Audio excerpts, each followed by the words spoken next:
伫瑞典中部的一个城市，叫做乌普萨拉的市政厅，启用到今是已经57年啊。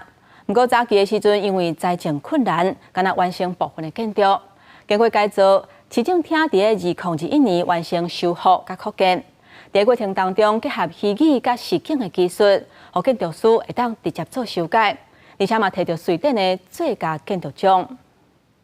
充满设计感的大厅，中庭透光，为要互落雨时阵灰险造成内底较差，建筑师地壁装树荫设计，这是瑞典中部都市乌普萨拉的市政厅。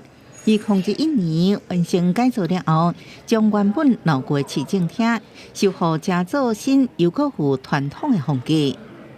When you come into us here at Contact Center, it's closed around you. It's more silent, and even if it's a lot of people here, we can be there and talk to each other. We don't disturb each other.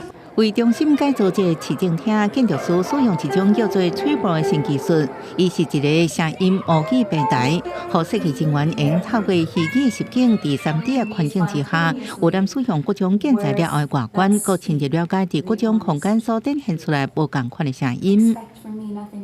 Then also this interior building that we have here is basically one big sound absorber that helps contribute to a good environment. And this was all virtually prototyped during the early design stages to ensure that we would get the results that we wanted.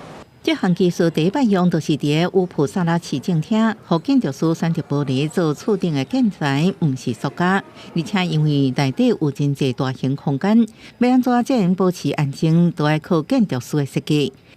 When you actually change the material on the wall from, let's say, plaster to wooden panels or something like that, you can actually hear and experience the change of the space. 乌普萨拉市政厅为1967年开放以来，已经57年历史。透过现代建筑工艺修复了旧市政厅。公司新闻陈伟仁编译。